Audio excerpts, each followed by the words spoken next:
You are on the next level. This is The Beautiful Truth, where the expression is still free. 10, 9, ignition sequence start. 6, 5, 4, 1, 0. All engine running. Liftoff. We have a liftoff. And you are very welcome. This is The Beautiful Truth on breakfornews.com with Fintan Dunne reporting on the 5th of April at 1 Eastern. With good news, folks, more good news about this coronavirus. Let me just give you the latest situation here as we stand on the 5th of April. And there you see the graph of the progression of this and where everybody is on that graph. And some countries are, like Italy, they're near the top, according to this graph. This is in the recent days by JP Morgan. Spain, Germany, France, UK, Australia, Malaysia, Thailand. Many countries already well into the progression of this. In fact, I'd say Italy's past the peak. Take a look. Daily new cases in Italy. Look how that has substantially leveled off over a period of time there now. From the 20th of March to now, a steadily decreasing trend in Italy. Take a look at Spain also. Notice how the new cases have flattened there in Spain as well. So we're seeing a flattening of the graph. And really, in many ways, we have a handle on this thing. We have the measure of this thing. And it gets even better. Take a look at what we've got in train to deal with this virus. There are 41 different diagnostic tests in progress at the moment, in development. There are 23 different treatments and there are 5 different vaccines in clinical trials right now. On the diagnostics alone, we have 35 PCR tests which are designed to detect the virus. And we've had emergency use authorization for 20 of those already. We've had European authorization for another 17. And some of those tests can give results in as little as an hour. Others in longer. Treatments, however, is a key area where we're making progress. In development, we've 30 different preclinical treatments in development, and the majority of those are for anti-inflammation. If we can deal with the inflammation issue, we've got this thing on the run, because inflammation is key. It's what makes the lungs need ventilation. So that's key. And as you can see there, these are... One is out in emergency use already, out of clinical trials. There's another half a dozen in phase 3 or 4, in other words, just ready to release. Another 10 in phase 2 or 3, and those are coming along quite nicely, and we're going to get results. Vaccines, 41 different vaccines in development. 3 DNA vaccines included in that.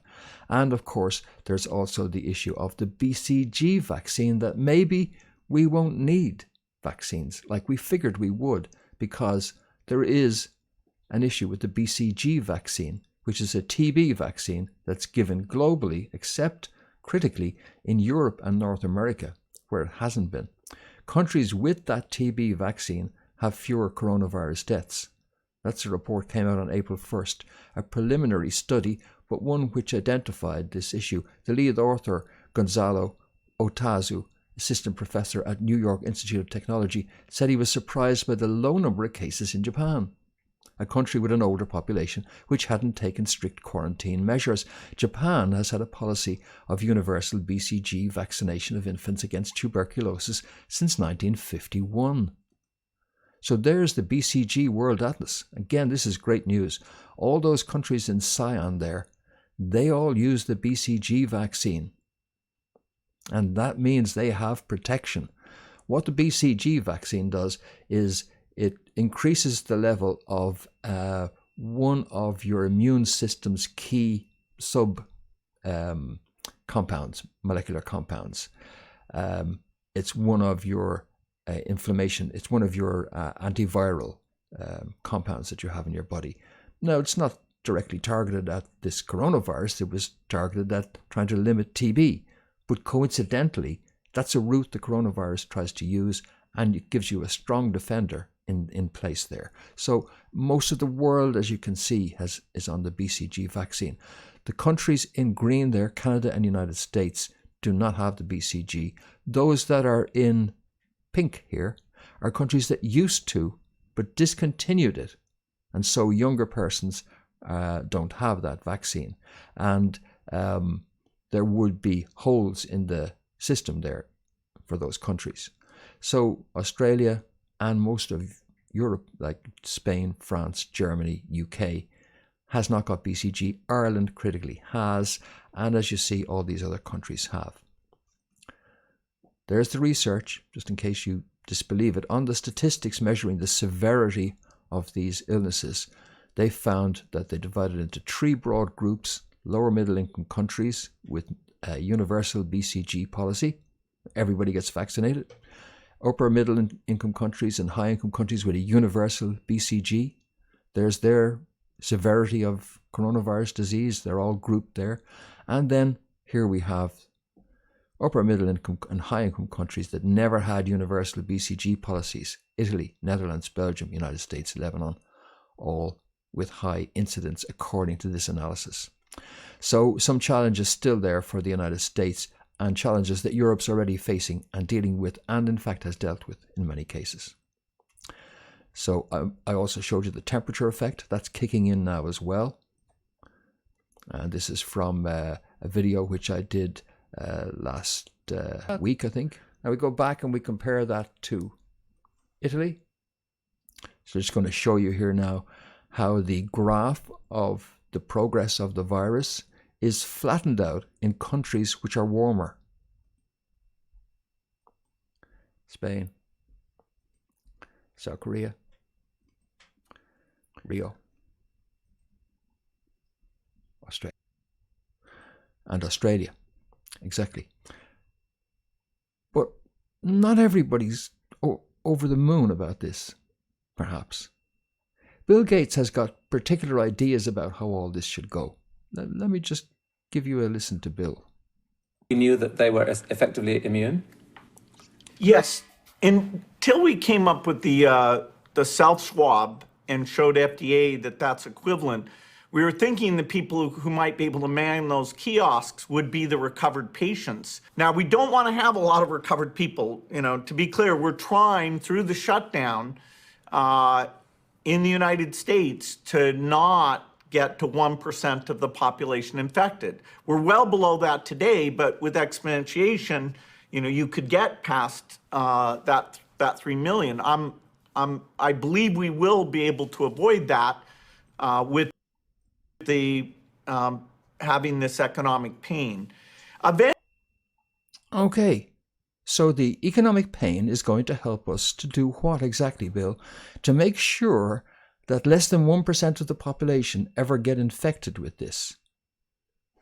What advantage would that be in the long term if the rest 99% of us then would be exposed to it in the future? Oh, your vaccine. Jeez, Bill. Sorry. I'm slow. Of course, you've got a product on every desk in the world. You make a pile of money. Now you want a vaccine in every body in the world and make another pile of money. So we keep getting vaccinated for this thing by you, Bill. Is that the way it goes? We don't ever get immunity to it, natural immunity, which we would all develop. I mean, half the people who get it are asymptomatic.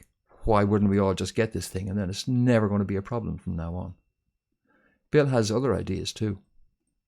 Eventually, what we'll have to have is certificates of who's a recovered person, who's a vaccinated person, because you don't want people moving around the world where you'll have some countries that won't have it under control. Sadly, you don't want to completely block off the ability for those, you know, people to go there and come back and move around. Bill, is your foundation?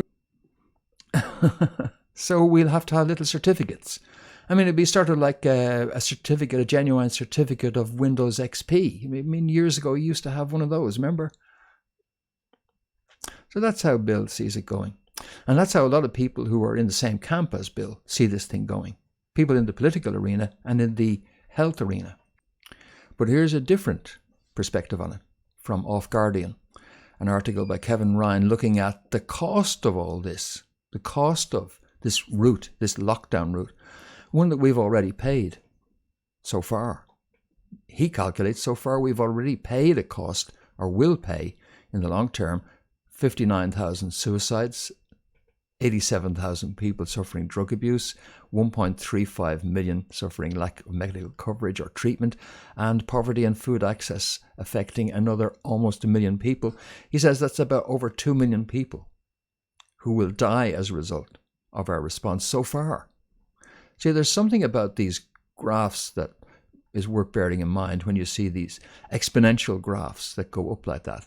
They aren't the only thing that go up exponentially. The damage to the economy is going up like that too.